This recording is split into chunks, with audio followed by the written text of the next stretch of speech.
Alors, voilà, bonjour, bon après-midi, bonsoir. C'est reparti pour un invité du public. Un invité du public, vous savez, ce sont ces sortes d'interviews en direct que Éric Russon a donné avec des artistes qui ont la gentillesse de travailler dans notre théâtre, qui travaillent dans plein d'autres théâtres. Et cette fois-ci, c'est Nicolas Beuys. Alors Nicolas Beuys, c'est un acteur, mais c'est aussi un poème. C'est un acteur que j'ai réellement rencontré, comment dire, tout nu. Sur un plateau, c'était pour deux hommes tout nus, une pièce que nous avons jouée ensemble. On se connaissait depuis de longues années, mais je dois quand même vous avouer que jouer tout nu avec un autre acteur, non, je ne vous dirai pas. Voilà. Enfin, en tout cas, c'est un homme généreux, un artiste de talent, créateur de spectacles aussi, auteur et plein d'humour. Et j'espère que vous allez passer un bon moment en sa compagnie.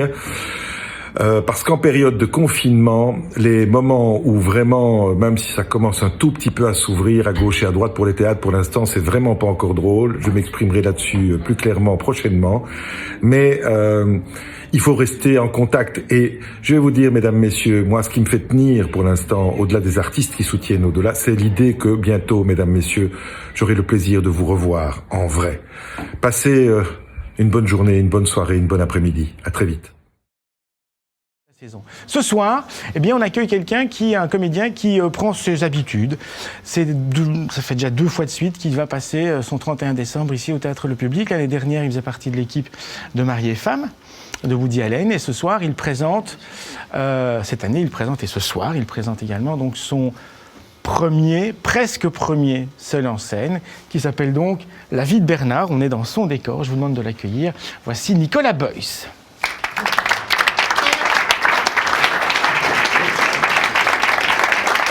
Salut. Alors, il y aura des surprises il y aura une surprise durant cette soirée, une chose qu'on n'a jamais faite. On vous en dit pas plus.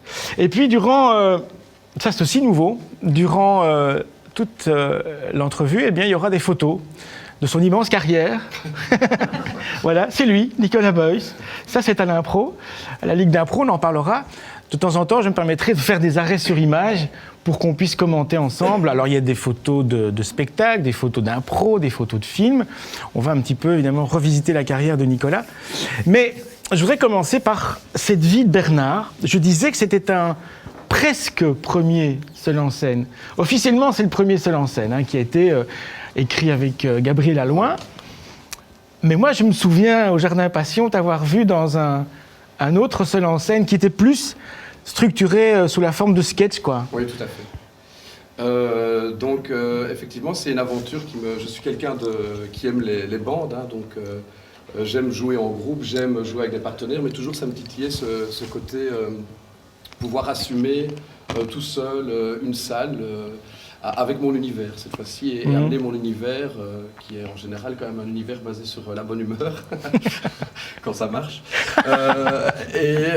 j'avais très envie de me faire peur en fait et voilà, c'est un peu un challenge que je me fais parce que parfois quand on n'est pas très bien, quand on joue en groupe, enfin avec d'autres personnes, on peut se dire bon c'est pas si grave, ce soir je suis un peu moins en forme, mais je vais me reposer un petit peu sur mes super partenaires. Ici non, on doit vraiment gérer de A à Z et voilà, c'est plutôt un challenge que j'avais envie de me faire pour rebondir un petit peu et tester des choses que j'avais pas vraiment encore faites. D'autant plus que j'ai un univers que j'aime faire partager, qui est un peu spécial, donc... Qui a vu le spectacle déjà ici? Qui vient le voir ce soir? Voilà. Très bien, très bien.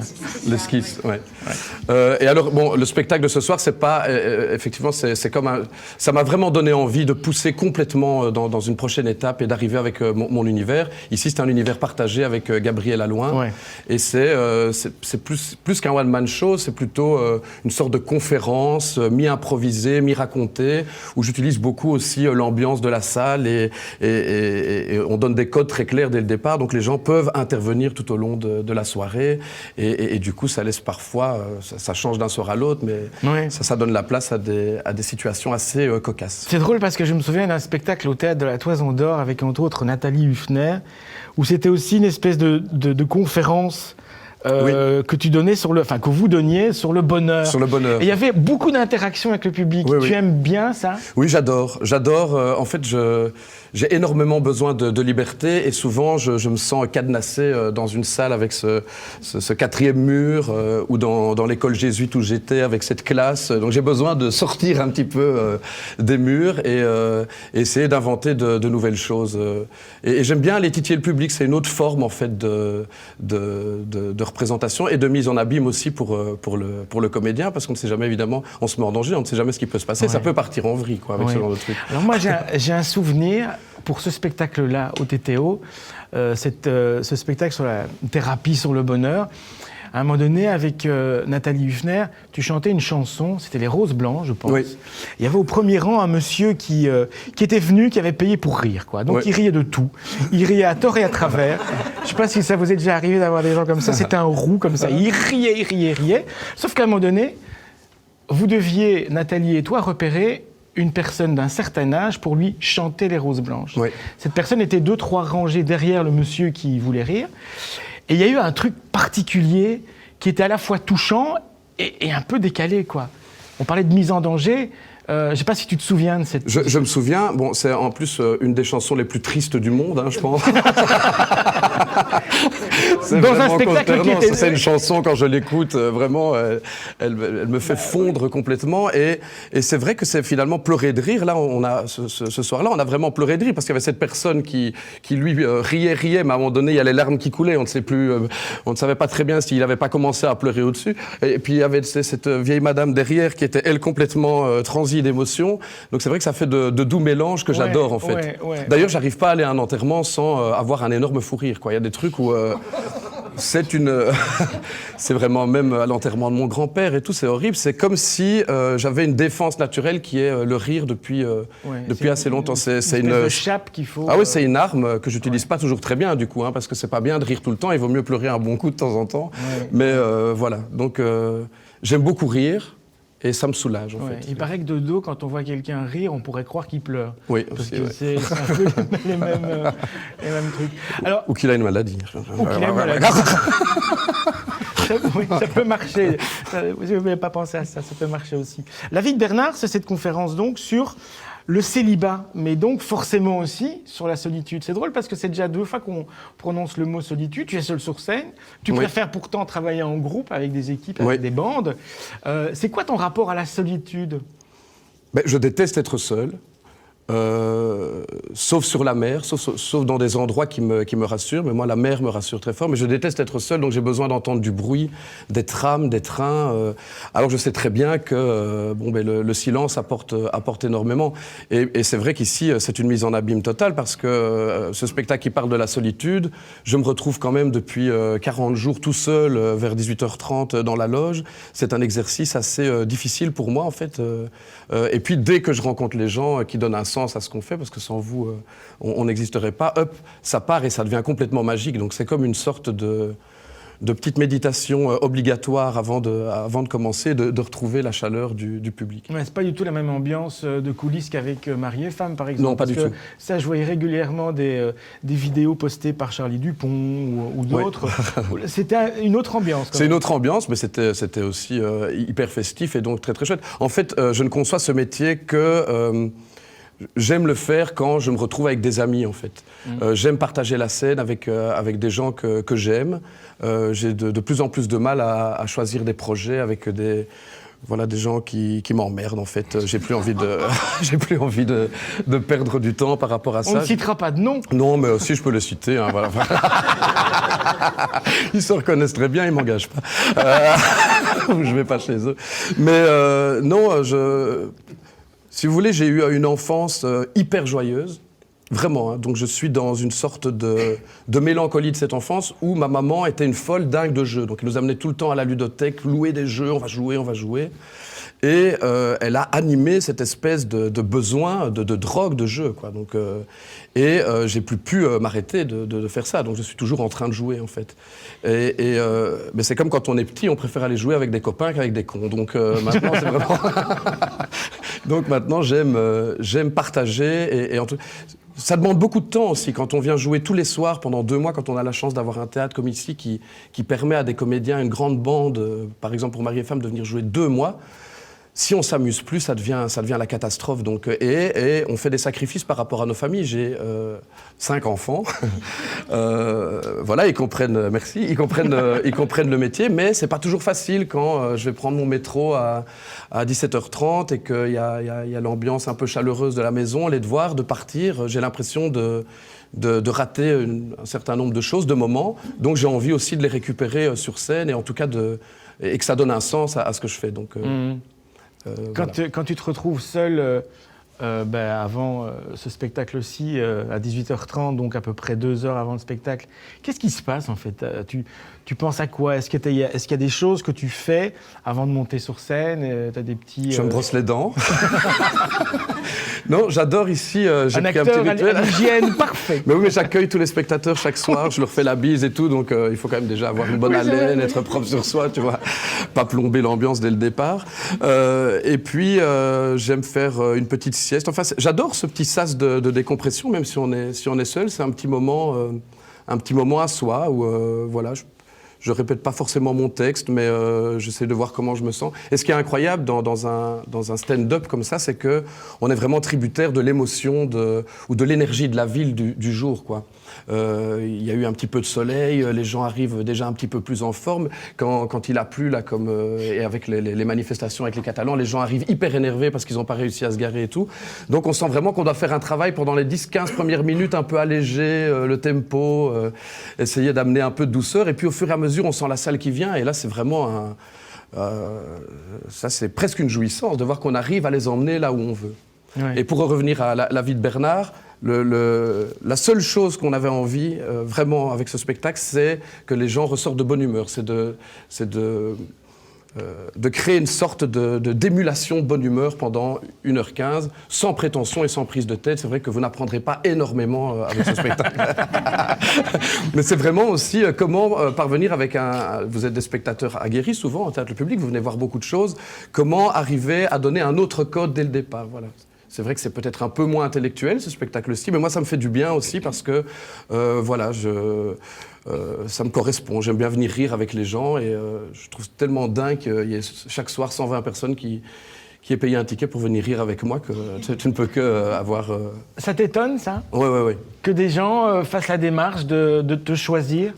D'abord, c'est pas que les gens qui me choisissent, c'est surtout aussi le théâtre ici qui fonctionne très très bien. Mais une fois que tu es dans une programmation, voilà, il y a des gens qui vont te choisir, puis des gens qui vont aller voir d'autres spectacles. Ça m'étonne, on ne se rend pas beaucoup compte. En fait, en Belgique, on n'est pas vraiment dans un système de star system ou quoi. On fait notre métier un peu comme un artisan.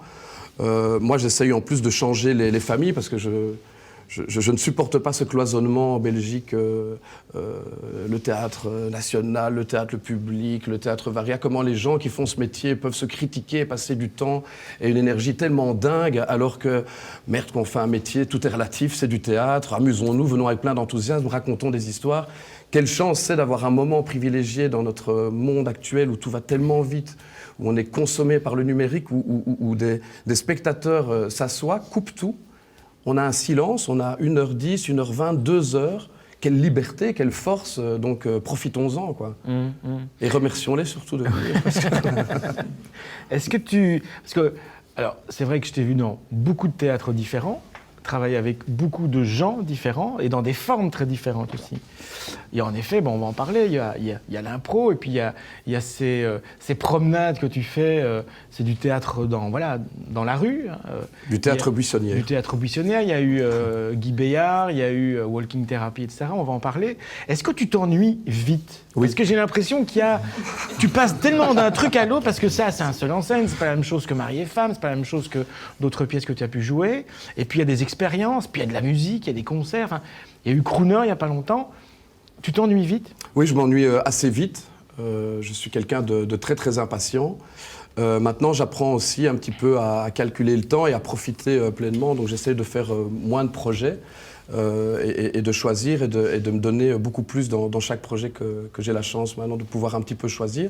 Mais c'est vrai que je m'ennuie vite, mais surtout j'ai besoin d'air et j'ai besoin de sortir. c'est marrant parce que alors j'adore le confort des salles, mais parfois je trouve que ça fait du bien de sortir de ces salles et d'emmener les gens un petit peu ailleurs. Ça tombe bien, regarde. On peut faire un arrêt sur image, on va rester un peu sur cette photo, merci. Donc là, on est, alors je ne sais pas où ça se passe. À Chassepierre, au Festival de théâtre de rue Chassepierre. Qui est un des plus grands festivals d'Europe d'art de rue, de théâtre de rue.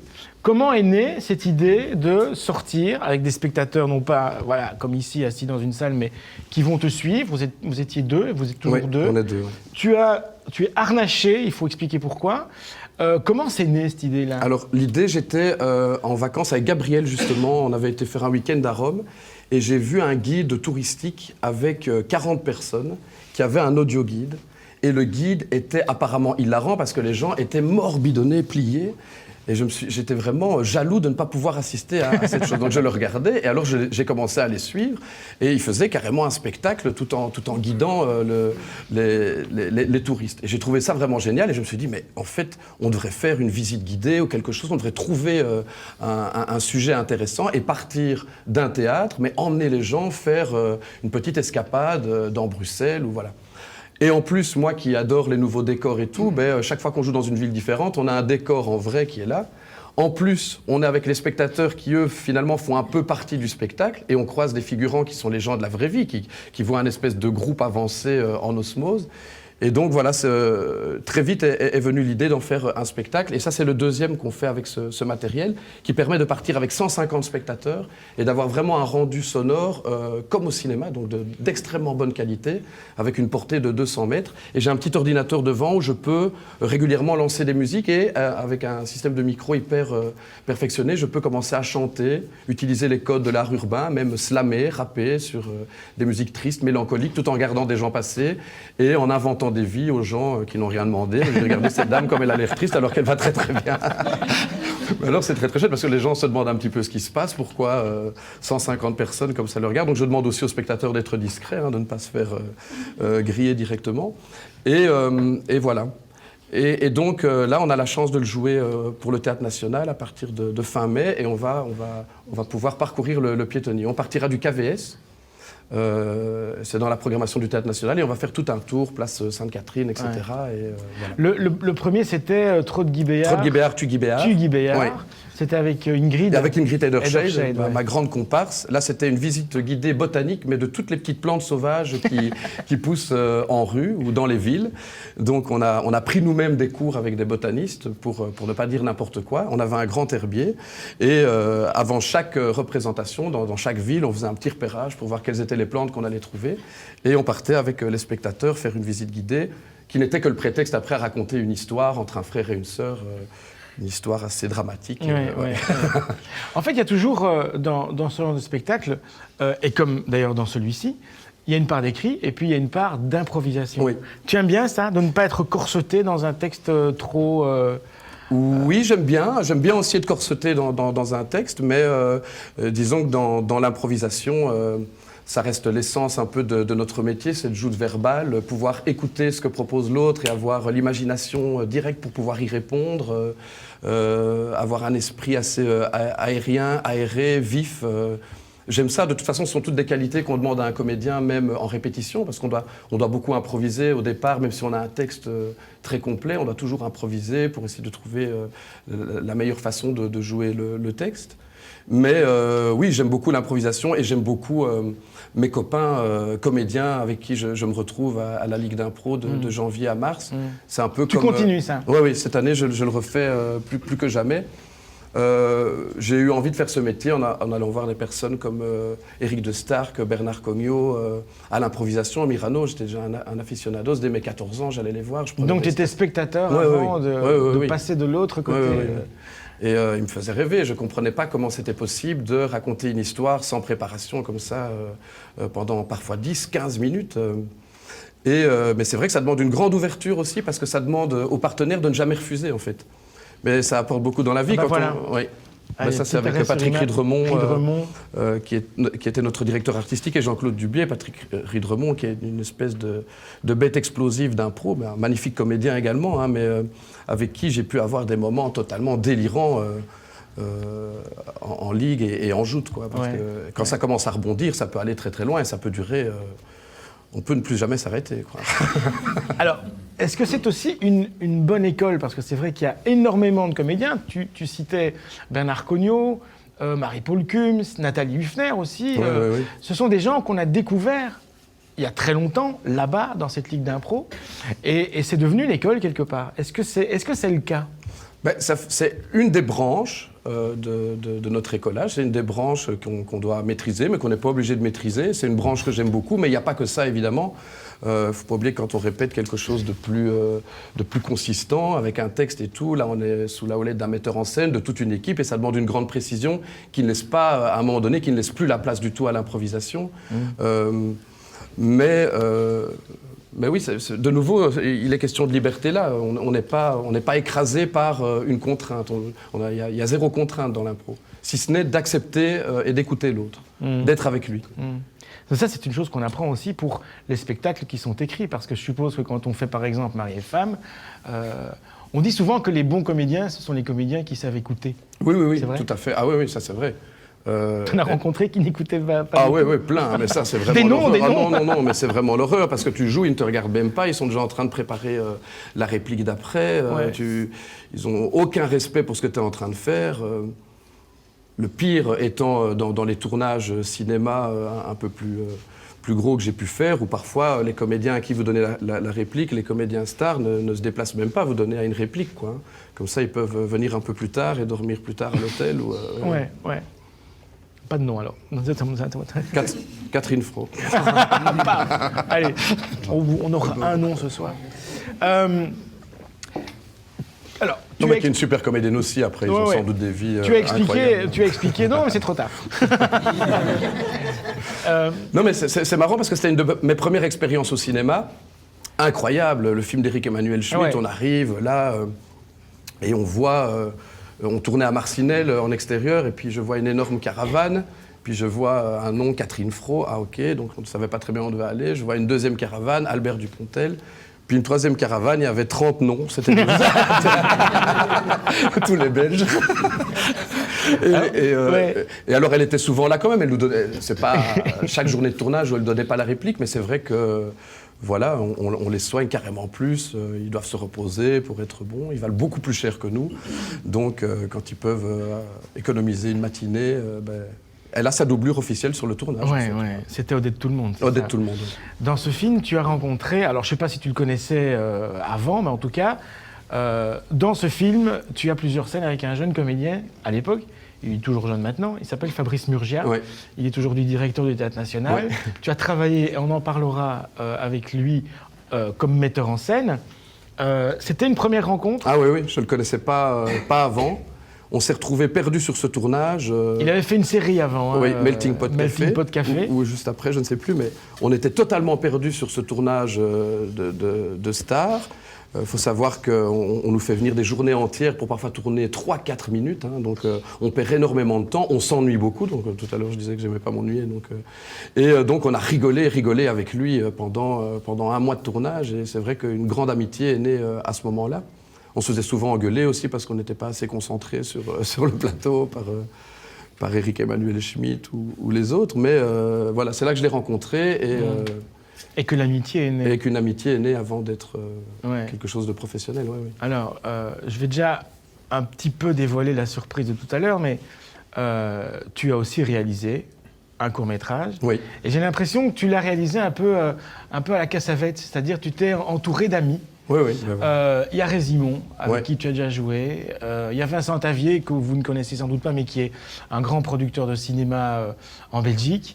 Il y a Fabrice Murgia, il y a des gens de ta famille. Enfin, l'amitié, c'est quelque chose qui est important aussi dans le travail. Oui, je pense. Oui, d'ailleurs, je rebondis sur ce que je disais tout à l'heure, mais je ne conçois plus que de le faire maintenant avec des gens, pas forcément tous des amis, mais des gens que je respecte et avec qui je pourrais partir en vacances ou en tout cas passer de nombreux moments, oui. On gagne beaucoup de temps aussi. Il y a moins de pudeur, moins d'orgueil, on peut se dire les choses, on peut s'engueuler, c'est pas si grave. Voilà, vous savez, dans certains théâtres, on prend tellement de précautions pour se dire... Ah oui, voilà. Vous voilà. Oui, moi je suis derrière. Oh là là, mon Dieu, dit. Avec Stéphane Bissot. Melting Pot Café, ça c'était une série qu'on a tournée quelque temps maintenant, hein, une des premières séries de la... Ouais. Et donc, ce jeune homme est devenu directeur du est Théâtre devenu un vieux National. monsieur maintenant. Quand tu as travaillé avec lui, il t'a dirigé dans une pièce qui s'appelle, un spectacle qu'il a créé, qui s'appelle Notre peur de naître. Oui. Naître, N''être. Oui. Et on s'était rencontrés un peu avant ou pendant la tournée, je ne sais plus. Et j'avais remarqué à ce moment-là que ton parcours commençait à prendre, je dirais, une autre tournure. C'est vrai que Nicolas Beuys, pendant des années, c'était des spectacles où on riait, qui étaient quand même assez drôles, des spectacles collectifs, des spectacles seuls. Je t'avais vu, comme je te l'ai dit, au Jardin Passion. Et puis tout à coup, il y a eu comme ça 2-3 rôles qui sont arrivés et qui étaient vraiment à contre-pied. C'était le contre-pied de ce que tu représentais. Et tu m'as dit, finalement, c'est plus proche de moi que les spectacles que j'ai faits avant.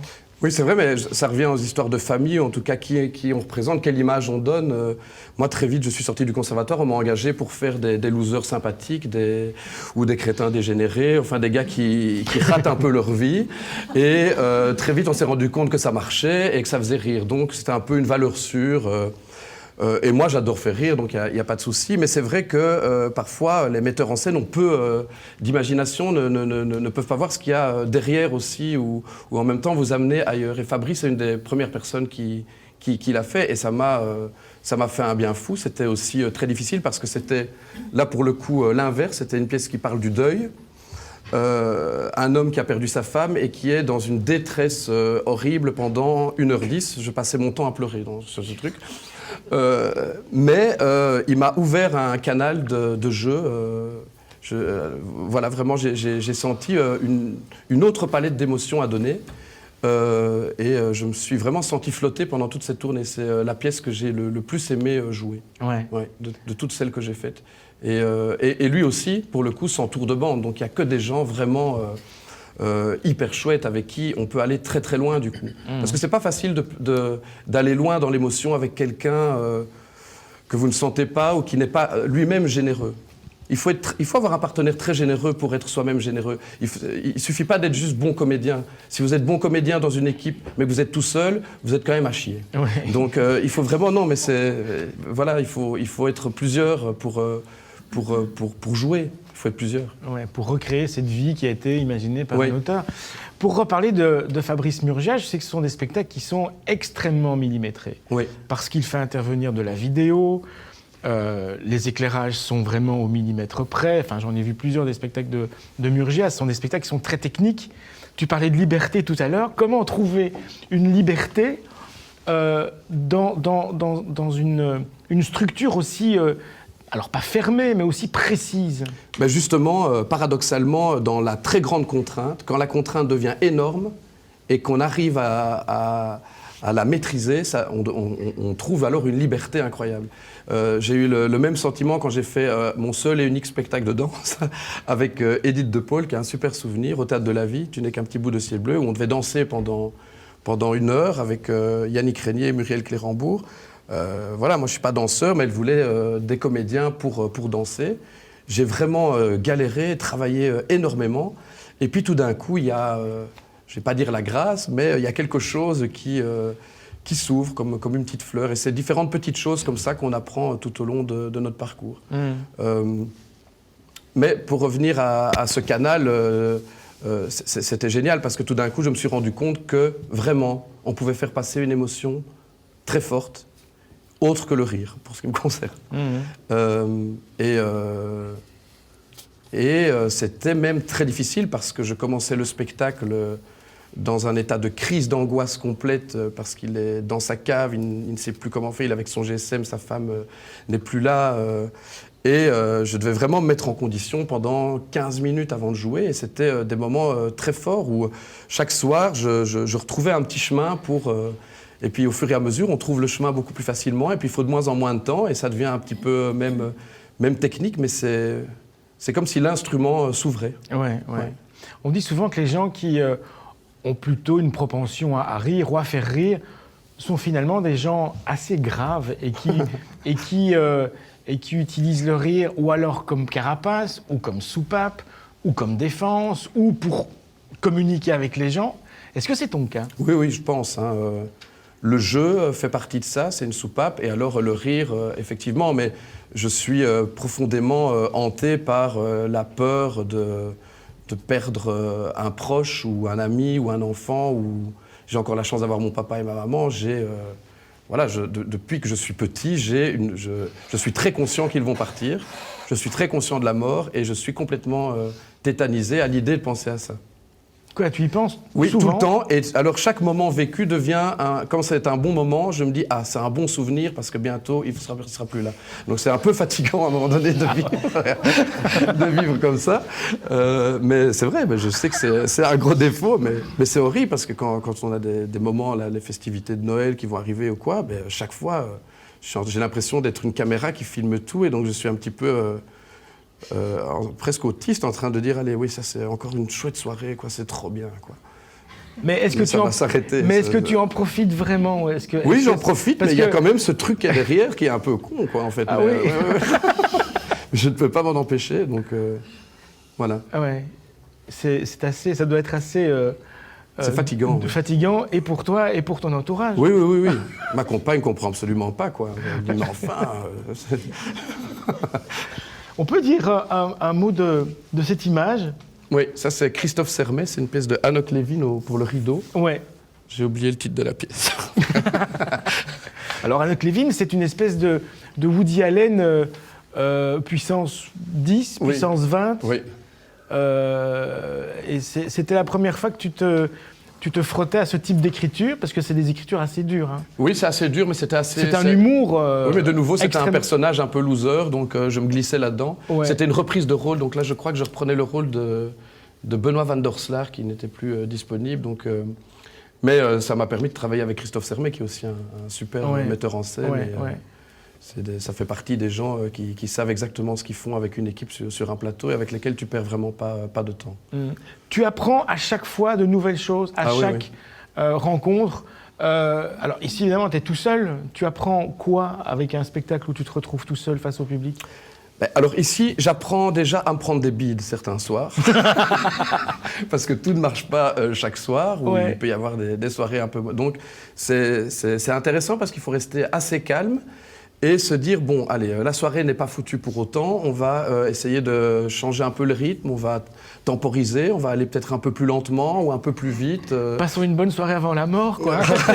C'est un peu ça. C'est un peu ça, oui, c'est ce que je devrais dire chaque soir. Mais, donc oui, ici j'apprends énormément sur le rythme, sur comment gérer un public. Ouais. Voilà, évidemment, on en a moins besoin dans un théâtre plus classique où on ne va pas tout le temps être en action avec le public, mais c'est assez jubilatoire d'emmener un public très différent, tous au même point à la fin. Quoi. Ouais. Tu es quelqu'un de... tu as le trac? Oui.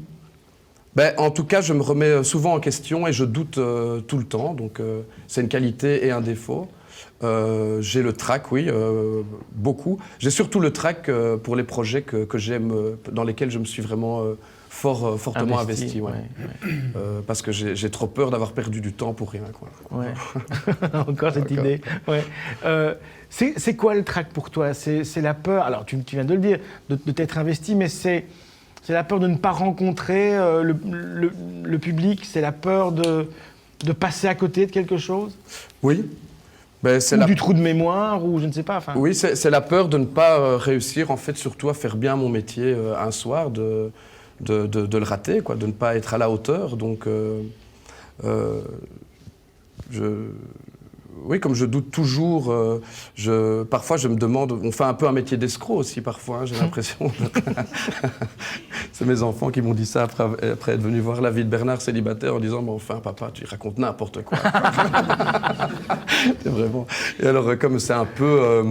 Or, on dit souvent que la vérité sort de la bouche des enfants. Et alors ma fille Charlotte qui a 10 ans, qui est venue voir, elle m'a dit « En tout cas papa, franchement... » c'est vraiment le plus mauvais spectacle que tu as fait de tous tes spectacles.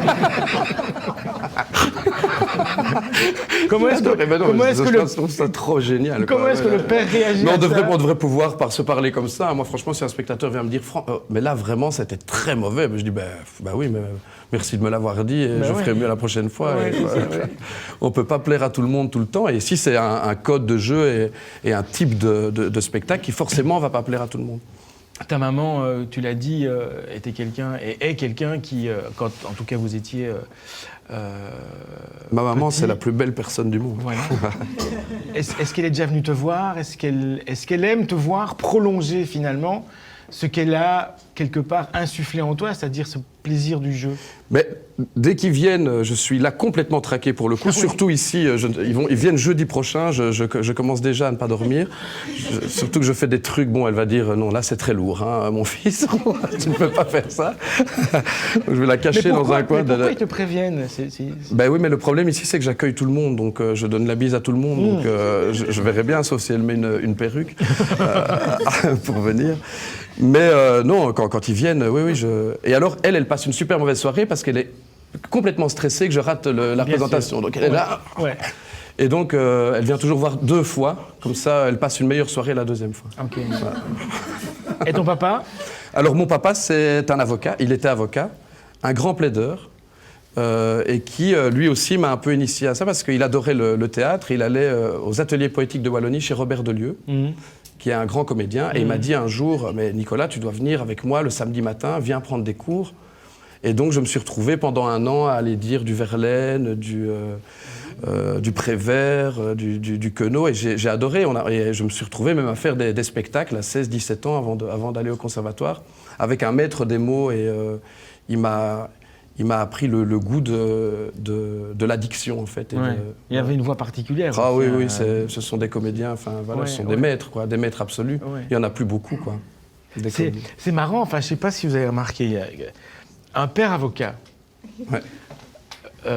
alors, quelle que soit l'affaire qu'on traite, l'avocat, il a une robe, il est habillé, il n'y a pas d'éclairage particulier, mais il est quand même dans un lieu généralement qui ressemble à un théâtre. Il y a parfois du public. Et puis une maman qui te pousse au jeu. J'ai l'impression que tu es le fils parfait de tes parents, toi. Oui. Sans doute un peu, oui. Parce que c'est vrai que le métier d'avocat, c'est un métier où... Et en plus, très théâtral. En plus, il adorait jouer. Il était à l'atelier poétique. Il faisait aussi le théâtre du jeune Barreau et tout. Donc à Namur, où il jouait les plaideurs de Racine. Et moi, j'adorais. Je partais en tournée avec eux. J'allais les regarder. Ils construisaient les décors ensemble et tout. Et je trouvais ça totalement dingue, quoi. Du coup, quand tu leur as annoncé que c'est un métier que tu voulais faire, ils t'ont pas freiné? Si, complètement. Oui, non, ça a été... Alors qu'ils t'ont poussé quelque part? Oui, mais surtout, ce sont des personnes très inquiètes, donc c'est vrai qu'il faut avoir une demi-dose d'inconscience pour entamer ses études et ce choix de vie en Belgique. Je ne le regrette absolument pas, mais c'est vrai que c'est pas évident et c'est de plus en plus dur pour les jeunes qui sortent maintenant, c'est encore plus dur. C'est vraiment... Est-ce que c'est pas toujours dur? C'est vrai que depuis quelques années, on te voit très régulièrement sur différentes scènes ou dans des projets que tu portes toi-même. Mais c'est aussi dur pour des gens de ta génération. Oui, bien sûr. Les lendemains sont toujours... Évidemment, on ne sait jamais, on dépend toujours du désir des autres de travailler avec nous. C'est très fatigant parce que le désir peut s'étioler parfois ou s'amenuiser ou fondre complètement. Il y a des périodes où des grandes amies comédiennes superbes travaillent plus pendant 1 an et demi, 2 ans, mais quand vous avez fait un choix d'avoir une famille et tout, c'est très difficile. Et il faut vraiment avoir un enthousiasme délirant et une passion pour ce métier. Mais par contre, je peux vous dire que ceux qui jouent et qui ont notre âge, et notamment les femmes, parce que c'est encore plus difficile, il y a moins de rôles pour les femmes, moins de femmes à la tête des institutions théâtrales, malheureusement, donc elles galèrent clairement plus que nous. Je peux vous dire que celles qui restent, ce sont des petits chefs-d'œuvre chacune, quoi. Et ouais, c'est un peu triste en même temps, parce que tellement de passion pour si peu de reconnaissance, en tout cas au niveau politique. Hein. Heureusement, les spectateurs, vous êtes là et on est dans une période où eh bien, les salles se remplissent un peu. Ouais. Et ça fait du bien, quoi. Partout, on sent un Frizzly où on sent que les gens ont besoin de quelque chose de direct. On en a un peu marre des tablettes, on en a un peu marre de ces écrans partout. Il y a quand même quelque chose d'unique qui se passe à un moment donné. C'est un art vivant. Oui, c'est un art vivant, tout simplement. Ça porte bien son nom. Ouais. Est-ce que tu as eu d'autres grands maîtres on a parlé de Robert Delieu. Est-ce qu'il y en a eu d'autres dans ton parcours, je dirais, d'apprentis comédiens? D'apprentis comédiens. C'est important, mes professeurs au conservatoire ont été, qui sont les premières personnes du métier que tu rencontres et que tu côtoies. Donc, c'est vrai que Michael Delaunoy et Anne-Claire ont été deux personnes que j'ai eu beaucoup de bonheur à rencontrer, aussi avec toute la naïveté d'un jeune étudiant qui a envie de tout découvrir. Puis la vie fait qu'on se voit parfois un petit peu moins, mais c'est vrai que ça m'a marqué, mes professeurs. Mes professeurs m'ont marqué, c'est eux qui vous insufflent en fait quelque chose qui va rester. Donc, eux m'ont en tout cas donné la passion de la rigueur, du travail. Il faut travailler, quoi. Il faut travailler. Quels sont tes rapports avec le cinéma? Parce que tu es aussi un comédien qu'on voit régulièrement au cinéma. Il y a eu le film de Xavier Disqueuve il y a 2 ans maintenant. Oui, Jacques a vu. Ouais, avec une troupe de comédiens. Il n'y a que des comédiens belges. Oui. Et puis il y a eu d'autres expériences. On va peut-être s'arrêter tout à l'heure sur une photo. Je vous poserai une question au public. Reconnaître le comédien qui joue avec toi dans le film. Il y a eu Kill Me Please. Oui. Ça représente quoi le cinéma pour toi? On a parlé de D'être tout le monde. Alors il y a évidemment de l'attente, mais est-ce que c'est une partie de ton métier où tu t'épanouis aussi bien que sur scène? Oui, mais c'est magique parce que le cinéma, il y a beaucoup plus de moyens. De nouveau, il y a énormément de corps de métier qui sont sur un plateau, donc c'est vraiment c'est jubilatoire quand on commence à tourner et qu'il y a une équipe de 50 personnes hyper concentrées pour le moment que vous êtes en train de donner. Maintenant, moi j'ai toujours eu l'impression qu'au cinéma c'était quand même un peu facile, quoi. Tu vois, c'était un peu tu tournes pendant 30 secondes, 40 secondes, tu recommences. Enfin, j'ai pas l'impression de mouiller ma chemise comme au théâtre, en tout cas, clairement, quoi. Mais par contre, c'est magique, j'adore, quoi. Puis il y a des plateaux qui arrivent, des grands décors, du matériel partout, des scénarios incroyables. Et par contre, pour la visibilité du comédien, c'est nettement... Enfin, je veux dire, tu fais une petite apparition dans un téléfilm et tout d'un coup, le boucher te dit bonjour, mais tu peux galérer pendant 40 ans à jouer tous les soirs. Tu n'auras jamais un mot du banquier de chez Belfus, quoi. Tu vois. Non, mais c'est grave, oui, j'ai fait une publicité pour la télévision, je ne sais plus pour quelle marque. Et là, tout d'un coup, tout le monde me disait « Ah, vous êtes le monsieur! Ah, c'est incroyable !» Et c'est là, merde. Oui, généralement, on ne connaît pas ton nom. On ne connaît pas ton nom, mais on connaît la marque que tu as. Oui, c'est ça, quoi. Pour laquelle tu as fait la pub. C'est un peu ralent, quoi. Monsieur Belfus. Monsieur Belfus, non, c'était pas. Qu'est-ce qui fait qu'à un moment donné... non, c'était pour Carrefour, quelle horreur. Monsieur Carrefour. Ils ont fait une campagne de pub, la famille Van Tricht. Et j'étais le papa avec la maman et les 2 garçons qui vont faire les courses au Carrefour. Ne plus jamais faire ce genre de truc parce que c'était l'horreur, quoi. Déjà au Carrefour, toutes les caissières étaient font bonjour monsieur Van Tricht. Et alors ma mère m'appelle un jour catastrophée en me disant « Nicolas, j'ai ici le dépliant Carrefour. Tu es en grand au-dessus des salades. » Et tu vois le truc, mais t'es mal quand même, parce que tu vois, tu joues par exemple au National ou au Variat, et en même temps au-dessus d'une salade et d'un pot de Zwan, tu dis, mais et en plus c'était pas prévu, ils pouvaient pas utiliser. Moi j'avais fait une pub pour la télé, mais alors ils prennent la photo et te mettent ça n'importe où, et c'est distribué à 10 millions d'exemplaires, et t'es monsieur Van Tricht. Ouais, donc plus jamais ça. Plus jamais ça. Plus jamais ça. Pour une grande surface, plus jamais.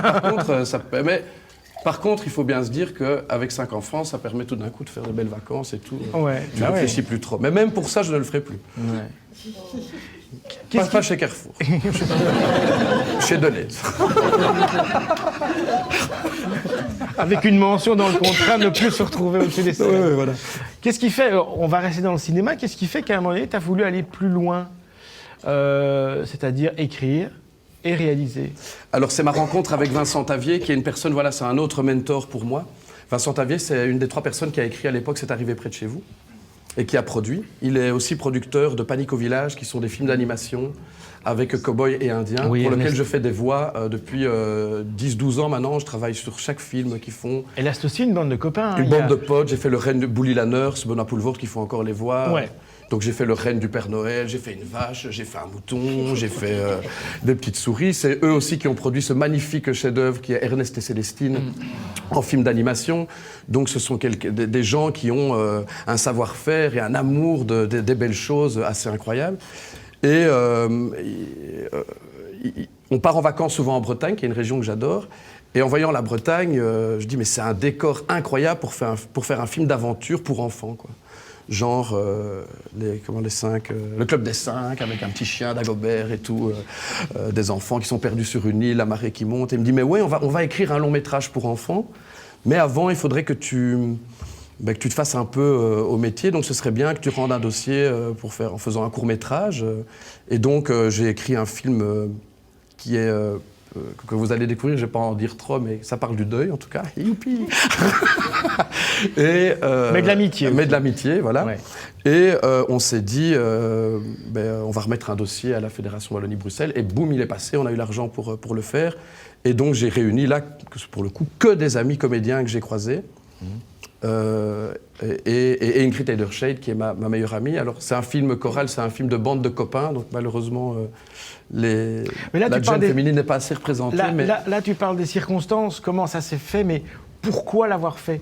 Pourquoi, à un moment donné, tu t'es investi dans quelque chose que tu n'as absolument jamais fait? Alors oui, c'est vrai qu'il y a des gens qui vont te dire, fais un dossier, etc. Mais c'est que tu t'es vraiment lancé dans l'inconnu. C'était une volonté de se retrouver à un moment donné derrière la caméra, En tout cas, de me retrouver maître de mon univers, c'est-à-dire de ne plus dépendre, là, pour le coup, du plaisir ou de l'univers d'un autre, mais d'arriver avec le mien, avec ce que j'ai envie de raconter, les images que je connais, les paysages que j'ai envie de montrer. J'adore l'Ardenne, Messin, Palaiseul, parce que mes grands-parents venaient de là-bas et tout, donc pouvoir raconter ça dans des lieux liés à la famille et tout a une importance très forte pour moi. Et c'est libérateur, de nouveau, c'est comme trouver un canal d'émotion, c'est comme... oui, c'est un autre canal d'émotion, en fait, c'est pouvoir écrire. Et alors, ce qui est incroyable, c'est que vous écrivez le scénario, et puis tout d'un coup, vous avez une équipe de 30-40 personnes qui vous aident à ce que ce scénario devienne ce que vous avez rêvé. Et vous n'êtes rien, évidemment, sans toute cette équipe, donc on sent vraiment l'importance du travail de groupe. Et ça, c'est... Pourquoi C'est un cadeau. vouloir... Alors, quand tu joues du Woody Allen, tu joues du Woody Allen. Quand tu joues Cravate Club ou Deux hommes tout nus, voilà, c'est un univers, c'est pour partager quelque part un moment. Ma nudité. Voilà, entre autres. Pourquoi vouloir partager qui tu es à travers un film, par exemple? Tu dis, voilà, j'avais envie de partager cette région que j'aime, de partager aussi ma vision de l'amitié ou ce que je pense de telle ou telle chose. Pourquoi vouloir faire ça Parce que ça fait peur d'abord, hein, parce qu'il faut sortir de ce côté assez narcissique où c'est pas là j'avais pas envie de parler que de moi. J'ai pris plein de choses que j'aime. Mais pour raconter une histoire qui soit le plus universel du monde. Et je pense que ça peut toucher les gens, et je pense que j'ai envie de raconter cette histoire-là, parce que moi, en tant que spectateur, si on me l'avait montré, ça m'aurait fait du bien. Et je me dis, bon, ben voilà, il y a peut-être des gens qui vont aimer ça, et c'est trop cool. Ouais. Faisons-le. Après... Est-ce que tu penses que les gens te connaissent mal? Oui, mais en même temps, pourquoi est-ce qu'il n'y a pas... Et quand je dis Ils les n'ont pas à gens, me connaître, vraiment. Je veux dire même parfois ceux avec qui tu travailles. Oui. Sans doute, oui. J'ai beaucoup de soupapes, je peux avoir pas mal de masques. Tu te protèges? Je me protège, oui. De quoi?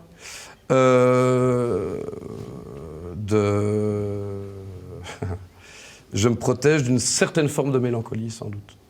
Bien ancrée en moi. Ouais. Et le théâtre, ça te permet justement pas de lutter, mais en tout cas de pouvoir vivre avec cette mélancolie? En tout cas, quand je joue, j'y pense plus. Donc oui, ça m'aide. Donc t'as beaucoup joué. Oui, mais alors je reviens à ça. Alors justement, quand Fabrice Murgia te dit un jour, maintenant tu vas jouer la mélancolie, Là, ça devient un truc de malade, parce qu'au départ, la vanne était ouverte, donc on se regardait avec Ariane Rousseau, qui est une comédienne épatante que j'adore. On avait des scènes assez dures et ça coulait, mais ça devenait n'importe quoi. Il dit maintenant, vous recadrez, les gars, il faut jouer, quoi. Vous devez canaliser un peu tout ça, parce que... Mais oui, c'est comme faire un peu... c'est cathartique, Mais est-ce que c'est pas justement une bonne manière de justement, pas la maîtriser, mais de l'apprivoiser, cette mélancolie, de la jouer finalement? Sans doute, mais je trouve que du coup, je la trouve belle. Et enfin, toute forme de mélancolie, hein, pas que la mienne évidemment, c'est quelque chose de beau. Et vous savez, je suis aussi fou de Sampé et de Prévert, que je trouve qu'ils ont une mélancolie incarnée, si vous voulez. Je me reconnais tellement, enfin, Prévert, je suis fou de cet homme. D'ailleurs, un jour, je ferai un spectacle sur lui, sur ses textes. Je trouve que c'est vraiment la personne qui me touche le plus. Chaque texte, je dis, mais c'est un génie. On en reparle juste après. Arrêt sur image. Ah oui. Là, on parlait de image. On reparle de Prévert et de Sampé juste après. Est-ce que vous reconnaissez le jeune homme qui est là? Regardez bien. Bon, d'habitude, il est moins bien rasé. Allez. Donc, lui, c'est Nicolas. OK? Et lui, à côté? Non? Heptaxi, Jérôme Collin? Ouais. Oh, si. C'est dans le film qui s'appelle... Il a morflé, hein, depuis. Il a morflé, oui. Alors, c'est dans le film Kill Me Please d'Elias Barco. Il est sorti, quoi, il y a 7 ans, 8 ans. Là, Kill Me Please, qui a eu le premier prix à Rome. Ouais. C'est un film de dingue. Il fallait que je me retrouve dedans, évidemment. Avec Bouli, Lanners, Virginie Poulvord. Efira, Benoît Poulvord. Et c'était l'histoire d'un hôpital où les gens venaient pour se suicider. Oui. C'est l'histoire... Enfin, c'est basé rigolo. sur l'hôpital Dignitas en Suisse. Hein, c'est plus ou moins vrai. Où là, l'aide, en tout cas au suicide, est autorisée. Il y a un hôpital dans lequel des milliers de personnes ont été euthanasiées, Ouais. donc suicidées, médicalement suicidées. Et on s'est dit, le réalisateur s'est dit, tiens, si on transposait ça dans les Ardennes, on ferait un hôpital du suicide un peu ringard. Qu'est-ce que ça pourrait donner avec des mecs un peu des escrocs qui veulent se faire de l'argent? Et donc, moi, je suis, avec Jérôme, on est les médecins dans cet hôpital. Et tous les gens viennent, quand ils rentrent, on sait qu'ils vont mourir dans les 3 à 7 jours, quoi. Mais le problème, c'est que juste à côté, dans le village, les gens en ont un peu marre de l'image que donne cet hôpital sur le village, qui est un village de chasseurs. Et les chasseurs, un jour, se disent, bon, on va aller tous les tuer. C'est un film gore, hein. Et Oui, donc, tout d'un coup, ceux qui voulaient se faire suicider, ils veulent plus du tout mourir parce qu'ils sont poursuivis comme des lapins dans la forêt. Ouais. Et voilà. C'est un film gore, mais c'est aussi c'est un film très noir, Très mais noir, très drôle. Très drôle, Parce évidemment. que c'est un humour, voilà. Et quand ce film est sorti, tout le monde a fait la comparaison avec C'est arrivé près de chez vous. Oui. Parce qu'il y avait, bon, évidemment, c'était en noir et blanc, puis il y avait Poulvord aussi dans le film. Mais surtout parce qu'il y avait une espèce de truc qu'on ne peut faire qu'en Belgique. Est-ce que tu as l'impression, toi, en tant qu'artiste, qu'il y a des choses qu'on ne peut faire qu'ici? Oui, clairement. Hein. Clairement, il y a une grande liberté. Ça, par exemple. Ça, par exemple. Mais oui, il y a une liberté de ton et une sorte de jubilation absurde liée à notre culture et au fait aussi qu'on ose beaucoup plus. On ose. Ça vient d'où, à ton avis? Ça vient surtout que si on rate, en Belgique, c'est pas si grave. On pourra toujours faire une publicité pour Carrefour. Oui, voilà, tu vois, bon, ouais. peu importe, quoi. Tu vas pas, tandis que si tu es, je sais pas, André Dussolier, qu'on te demande de faire un truc incroyable, les agents vont dire non, oh là là, ne va pas jouer là-dedans. Qu'est-ce que Mais tu c'est fais, une mon question ami d'image, ça, surtout, non? Oui, mais du coup, parfois l'image, ça va trop loin, si tu veux. Ici, justement, comme on n'a pas vraiment d'image, on n'est pas tellement... Quand tu joues toute une carrière au théâtre, on ne te connaît pas, hein, à part bien sûr les aficionados, ceux qui aiment le théâtre et qui vont voir, mais enfin bon, sinon tu vis tranquille à faire ton métier. C'est le cinéma qui pourrit tout, c'est la télé surtout, enfin qui pourrit les relations et cette tranquillité, parce que finalement c'est un grand luxe, hein, de pouvoir venir travailler et d'aller manger sans... passer une soirée avec Benoît Poelvoort, c'est insupportable. Hein, c'est toute la soirée, il y a des gens qui viennent. En plus, comme il est drôle, c'est le meilleur ami, donc tout le monde vient lui taper sur le dos. Il doit se cacher pour passer de bonnes soirées. Donc je ne sais pas si on a forcément envie de ça non plus. Quoi. Non, c'est ce qui a expliqué aussi de temps en temps qu'il ait pris du recul. Et dans le film Kill Me Please, il joue son propre rôle. Un comédien qui n'en peut plus et qui veut aller se suicider parce qu'il a trop de succès. Et justement, à ce moment-là, il passait par un moment un peu compliqué. Et il était dans un moment où il était un peu limite burn-out, donc c'était là il y a un truc où c'était un petit peu bizarre. Quoi. Et il se ratait en plus. Est-ce que tu es angoissé Est-ce que tu es angoissé à l'idée de... Oui, vas-y. Le médecin le voit dans le film et il dit mais non, vous ne pouvez pas vous suicider, vous allez bien. Et donc il n'a pas droit au suicide médicalement assisté, donc il se tue lui-même et il se rate un peu. Et puis il y a plein d'autres histoires. Plein d'autres histoires. Est-ce que tu es angoissé à l'idée de ne pas travailler et de ne pas avoir des choses à faire? Ce qui n'est pas le cas depuis quelques mois, voire quelques années. Hein. On te voit régulièrement. Mais est-ce qu'à un moment donné, il y a aussi la volonté, alors ce n'est pas une forme de boulimie, mais d'enchaîner les projets parce que tu as peut-être un peu peur de ne pas en avoir ou un peu peur du vide?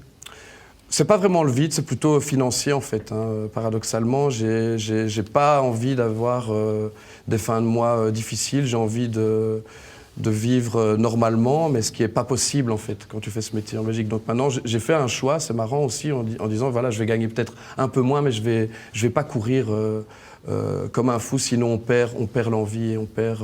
Oui, puis il ne faut pas passer à côté des enfants, tu en as 5 aussi, oui. C'est important. Je suis déjà quand même un petit peu passé à côté, hein, mais... Ouais.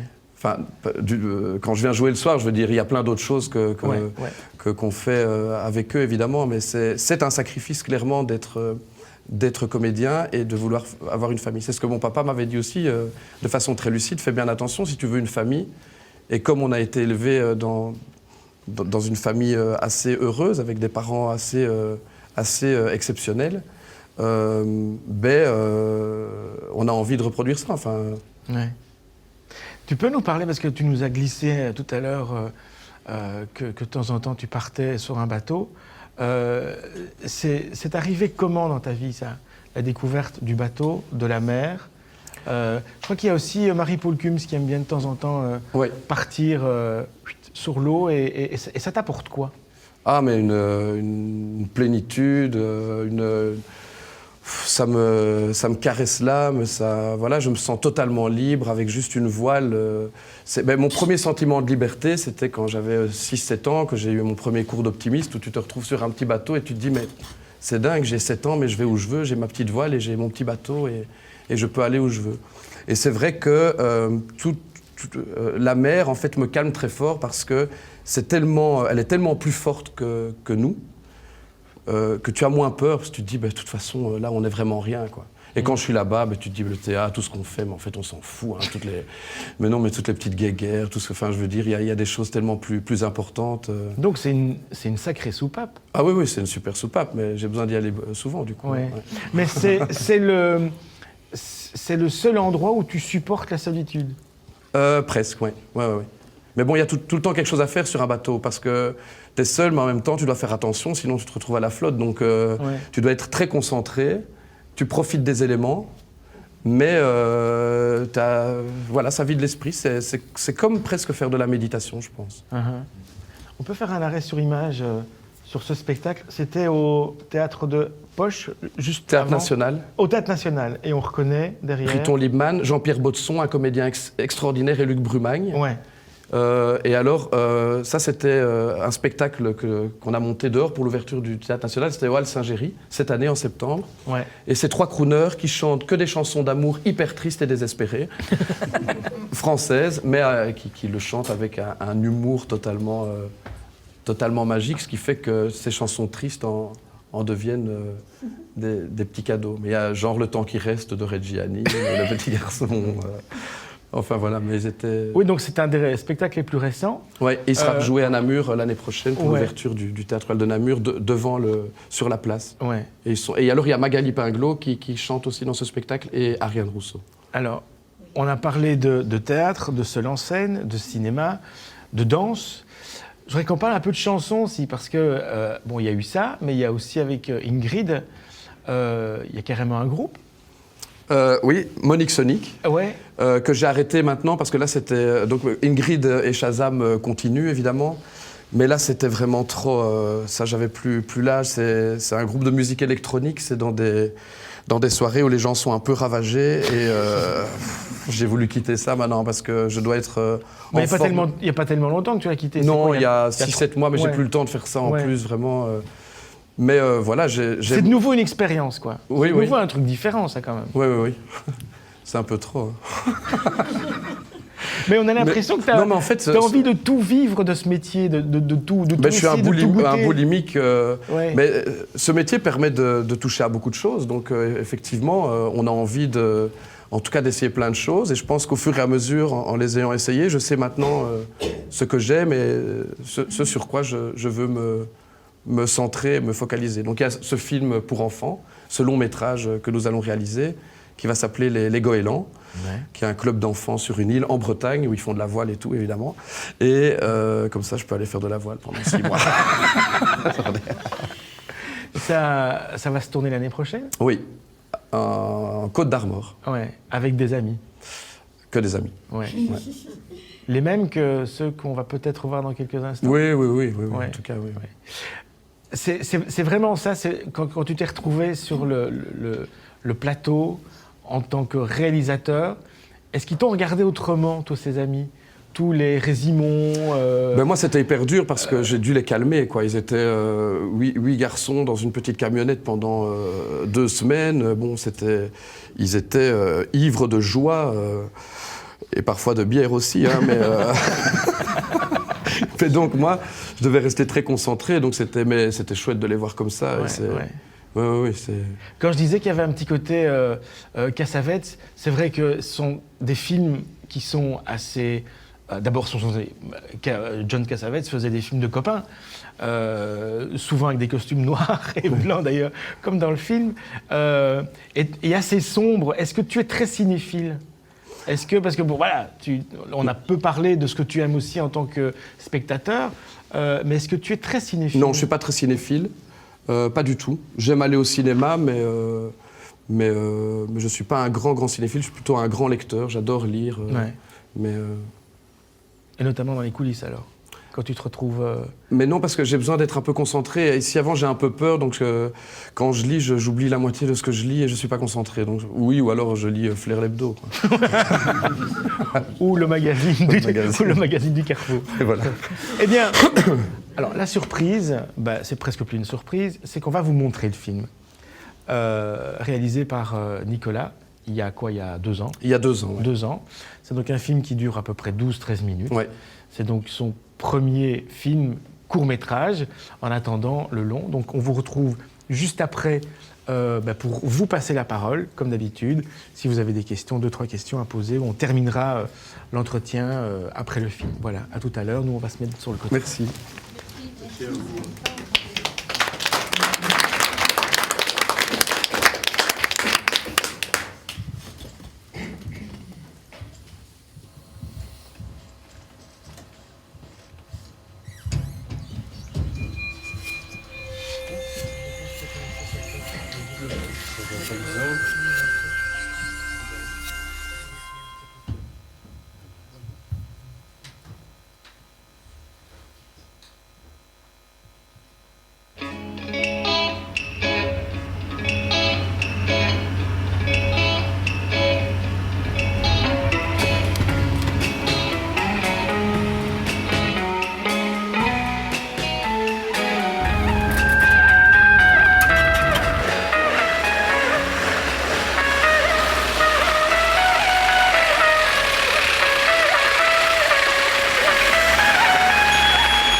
Excusez-moi.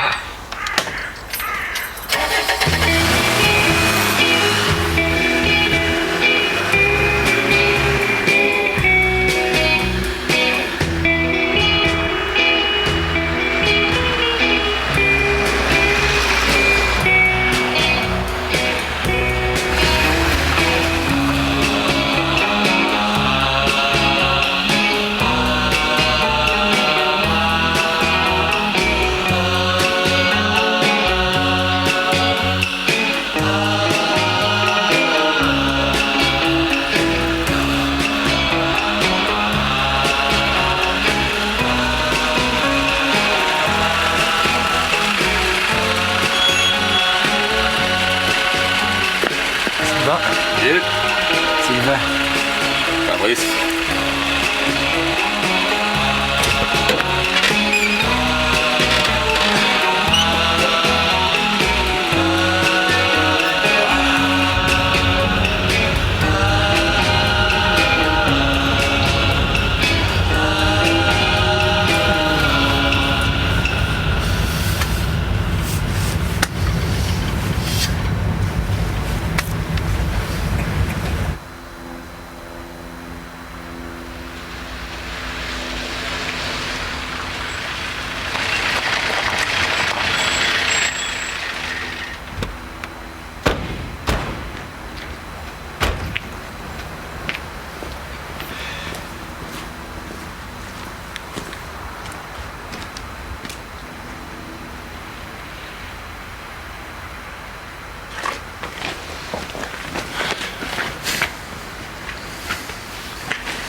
Mickey. Mickey. Jimmy. Jimmy. Philippe. Philippe. Gilles. Gilles. Sylvain. Sylvain. Et Fabrice.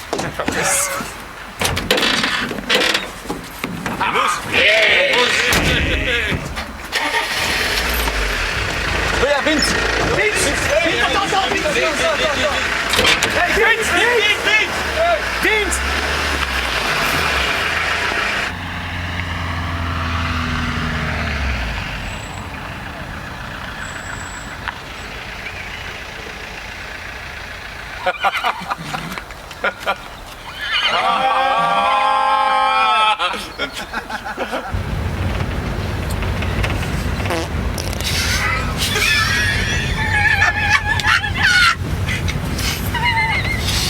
Other things that we don't know what is next in the show. Out to the sea, now the past is just a dream. Other things that he won't tell, they get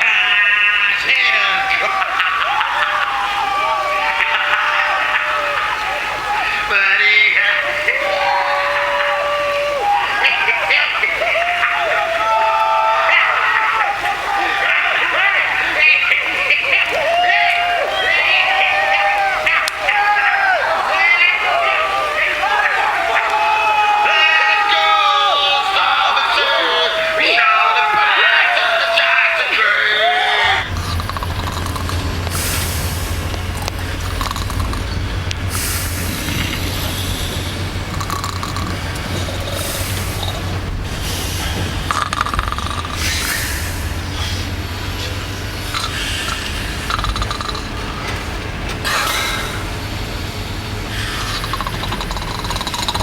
Oh.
Ça va?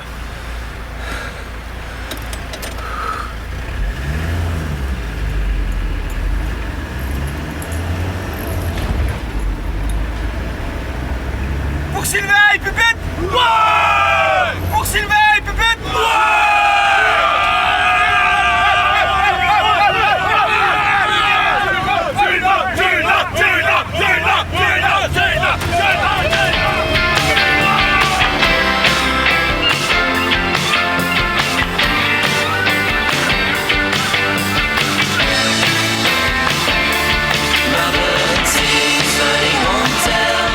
Think he has hit a note.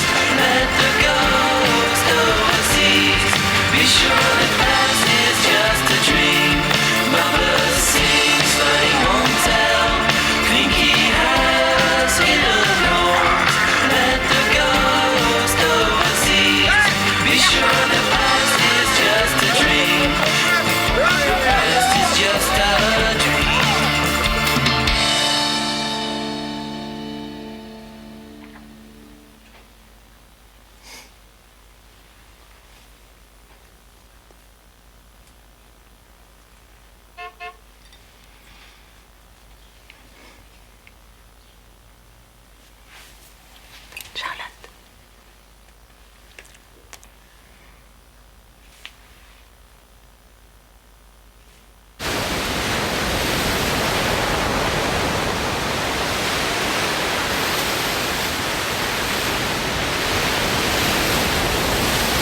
Merci pour cette première. Ça vous a plu? Ben voilà, c'était les potes. Oui. Ça m'a fait hyper plaisir de le revoir maintenant comme ça. Ouais. Ça faisait un petit temps que j'avais plus revu. Il nous reste 5 petites minutes et je vais vous passer la parole justement. Il y a un micro qui va circuler, donc je vous demande juste, voilà, il y a monsieur peut-être d'abord au premier rang et puis monsieur là pour les dernières questions de cet entretien. Bonsoir. C'est pas vraiment bonsoir. Bonsoir. Félicitations. Merci. Simplement, je voulais dire que c'est vraiment impensable, effectivement, que ce type de film qu'on vient de voir soit ailleurs, se passe ailleurs qu'en Belgique, soit fait dans un autre pays. Et donc, voilà, je suis vraiment très, très touché d'avoir vu votre travail. Vraiment. Merci, monsieur. Mais on va passer, pendant que monsieur prend le micro, peut-être une sous-question. Pourquoi, à ton avis, est-ce que justement il y a un esprit belge dans ce que tu as fait? Est-ce que ça existe d'abord? Voilà. Je pense que. Est-ce qu'à un moment donné, il y a quelque chose de particulier à ce qu'on... Mais en tout cas, c'est comment traiter d'un sujet quand même délicat qui est le deuil, avec énormément de légèreté et beaucoup d'amusement et de fête. En fait, ils repassent par tous des lieux de souvenirs communs. Ils ont décidé de faire un dernier trajet avec leurs copains. Ouais. Mais c'est d'abord un film sur l'amitié quand même. C'est un film évidemment sur l'amitié et sur le deuil. Qui n'a pas besoin de mots, il y a très peu de dialogue. Il n'y a pas de dialogue. Aussi, l'objectif que je m'étais fait, c'était que les seuls mots qu'on entend, c'est leur prénom, quoi. Salut Gilles, Bernard, François, enfin bon, et rien d'autre, donc un film aussi assez contemplatif où je voulais montrer deux régions qui sont plus fortes pour moi que le deuil qui nous ramènent vraiment à notre petitesse, qui sont la Bretagne ou alors les Ardennes ou la forêt, quoi, quelle qu'elle soit, les forêts ou les paysages de... Ouais. Il y a une question. Oui, vous faisiez remarquer que souvent les gens qui font rire sont des gens tristes ou effectivement fort graves. Alors je voulais partager simplement une maxime qui sauf erreur de Maurice Vian et que j'ai fait maxime aussi. L'humour et la politesse du désespoir. C'est très fort comme phrase. Plein de gens le comprennent très mal en voyant le désespoir, tout ça aussi suicidaire. Ça n'a rien à voir. L'important là-dedans, c'est le mot politesse. Ouais. Merci. Merci. Et y a-t-il d'autres questions? Allez-y. Encore une dernière question peut-être? Au deuxième rang. Attendez que le micro vous arrive. Non, mais c'est aussi comme ça, on enregistre votre voix. C'est pas plus mal. Je vous ai déjà vu 2 fois sur scène. J'ai bien aimé, c'est pour ça que je suis revenue aujourd'hui. Et maintenant, ce qui m'a interpellée, c'est le film là, Kill Me Please. Oui. Est-ce qu'il y a encore moyen de le visionner? Oui. Il y a des DVD qui existent. Mais vous existent. pouvez aussi le voir en streaming sur le net ou le louer sur des sites de location. Ça s'appelle Kill Me Quelle année? C'est 2010. Ouais, 2012, 2008. Ouais. Et le réalisateur s'appelle Olias Barco. Comme ça se prononce. Merci.